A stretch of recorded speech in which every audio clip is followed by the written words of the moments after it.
एक एक करके जल चढ़ाया। भाभी की सांस फूल गई थी ऊपर चढ़ चढ़ के। देख लीजिए सूरज जी की पूजा करी जा रही है अभी यहाँ पे। फिर उन्होंने पूछा कौन से में जल चढ़ाना है, फिर मम्मी ने बताया तुलसी में जल चढ़ाना है, तो भाभी ने भी तुलसी में जल चढ़ाया। अहोई अष्टमी के व्रत में ऐसा ही होता है कि सबसे पहले हम लोग नीचे पूजा करते हैं, फिर छत पर आके सूरज को अर्घ देना होता है। भाभी ने भी पूजा कर ली तुलसी में जल चढ़ा के। उनके बाद है बुआ जी की बारी। बुआ जी ने भी अपना लोटा उठाया और तुलसी में जल चढ़ाया। आज तो तुलसी में खूब पानी लग गया था अच्छी तरह। आज के दिन तुलसी जी की भी पूजा की जाती है। भाभी की पूजा हुई कंप्लीट। मौसी से बोला मौसी आ जाओ ऊपर। मौसी तो वहीं बैठी हुई थी क्योंकि मौसी को एक्चुअली थोड़ी सी प्रॉब्लम है कि वो व्रत रखती हैं तो उनसे बिल्कुल ही बैटरी डाउन हो जाती है उनकी। इस वजह से वो ना चढ़ पा रही थी ना उतर पा रही थी, इसलिए वहीं बैठ गई थी। अब इन्होंने पूछा कि कहाँ जल चढ़ाना है, तो हमने बोला तुलसी में।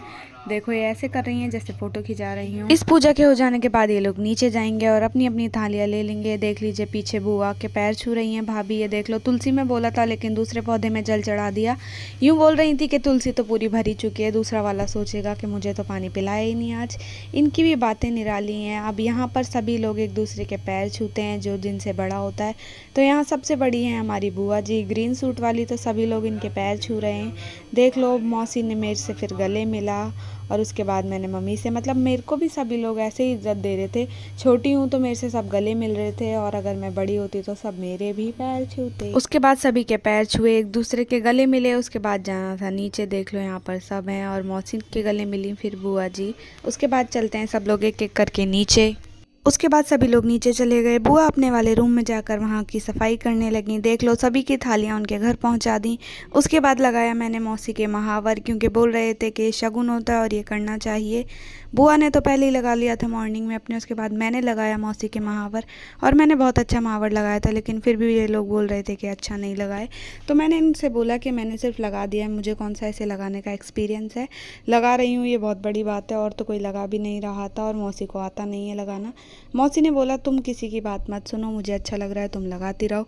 तो मैंने भी उठाया महावर और मैं लगाने लग गई दोबारा से। मैंने बहुत अच्छा महावर लगाया दोनों पैरों में। और फिर शाम के समय ऐसा हुआ कि डुग्गू चला गया पार्क में खेलने के लिए और उसकी मम्मी ने नहीं दी उसके घर में एंट्री, इसलिए वो नीचे ही खड़ा है अपनी दादी के यहाँ। ऊपर से मम्मी आवाज़ दिए जा रही हैं कि ऊपर आ जा, ऊपर आ जा, तुझे बताऊंगी। और उसके बाद उन्होंने बोला कि घर में आने की कोई ज़रूरत नहीं है।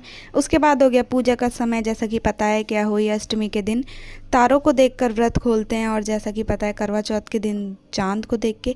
तो पापा चांद होते हैं और बच्चे तारे होते हैं, इसलिए मम्मी ने बोला चलो ऊपर की तरफ। और ये देख लो सो के उठी थी शाम के समय, क्योंकि इनको बहुत ज़्यादा थकान हो गई थी, ये कहीं गई थी आज काम से। उसके बाद आते ही सो गई, तो मम्मी ने ले गई ऊपर। मुझे बोला मम्मी ने वो जल का लोटा लेती आओ, तो मैं लेकर पहुंची जल का लोटा ऊपर। मम्मी को करनी है अब इनकी पूजा। मम्मी पहले इनको माला पहनाएंगी, आरती उतारेंगी, तारे देखेंगी। उसके बाद जो जो प्रोसेस होगा आप देखते रहिए। मम्मी पहना रही हैं इनको माला, जब तक थाली दीदी ने ही पकड़ ली थी। देखो उसके बाद लगाया हल्दी का टीका। उसके बाद दीदी की उतारी जाएगी आरती। उसके बाद मेरा नंबर है, फिर निशा का नंबर है और फिर हमारी पूजा संपन्न हो जाएगी। और जैसा कि सुबह हमने सूरज को अर्घ दिया था, ऐसे अब हमें चांद को भी देना है। देखते रहिए आप लोग। उतारी दीदी की आरती, मम्मी आरती उतारी रही थी तो दीदी का रिएक्शन देखो, उनको बहुत ज़्यादा नींद आ रही है क्योंकि मम्मी इनको सोती हुई को उठा के ऊपर ले गई थी पूजा करने के लिए। उसके बाद मम्मी ने किया एक दूसरे को प्यार। और उसके बाद देखो ये वही वाला सीन है जो भाभी ने बोला था कि मैंने तेरे से बोला था कि नहीं जाना है आज, मेरे साथ थोड़ा काम करा दियो। क्योंकि आज के दिन ऐसा होता है कि मम्मियाँ सब्जियाँ नहीं काट सकती हैं और दूध नहीं पीती हैं और भी बहुत सारे रीति रिवाज होते हैं। उसके बाद आई मेरी बारी और मेरी पूजा कर रही हैं मम्मी। देख लो पहले डाली मेरे माला, उसके बाद मैंने अपनी ही आरती उतार ली। मम्मी बोलने लगी पूजा के बीच मस्ती मत करो, तो फिर मम्मी ने लगाया टीका। उसके बाद उतारनी है मेरी आरती। देख लो मम्मी मेरी आरती कर रही हैं और मैं आरती गाने लग गई, मम्मी हंसने लग गई। तो गाइस बस अब मेरी बारी के बाद है निशा की बारी। मम्मी उतार रही हैं मेरी आरती। उसके बाद मम्मी ने देखे तारे, मुझे किया प्यार। उसके बाद आ गई निशा की बारी।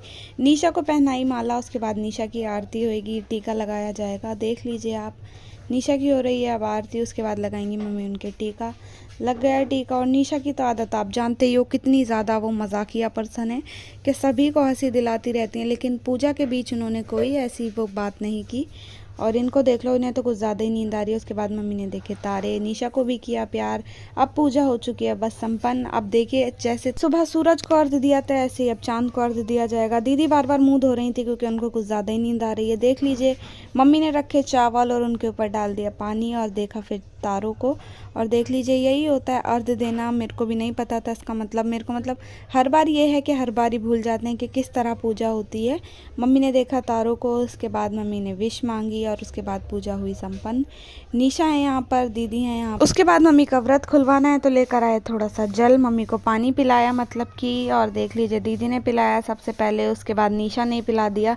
जबकि बारी मेरी आनी थी क्योंकि दीदी बड़ी है, फिर मेरा नंबर है, फिर निशा का नंबर है, लेकिन कोई बात नहीं, निशा ने जल पिला दिया। अब देख लीजिए उसके बाद पिलाना है मुझे जल, तो निशा ने लिया मेरे हाथ से फ़ोन और बोला अब तुम पानी पिला दो। तो देख लीजिए मैं जा रही हूँ पानी पिलाने के लिए। मैं तो पागल ही हूँ सही में, कभी जल बोल रही हूँ कभी पानी बोल रही हूँ। इसके बाद पी लिया मैंने ही पानी। मम्मी ने बोला मेरे बच्चे बहुत अच्छे हैं। और उसके बाद आ गई मैं नीचे। उसके बाद मिले मुझे राजा भाई। राजा भाई बैठे हुए थे, वैसे तो पूरा दिन घूमते रहते हैं, लेकिन आज बुआ ने व्रत खोलने के लिए इन्हें जल्दी बुला लिया था। फिर मम्मी लेकर आई बुआ जी के लिए खाना और थोड़े पैसे। ऐसा करते हैं अपनी सास या नंद को इस दिन देना होता है। तो बुआ है इनकी नंद मम्मी की।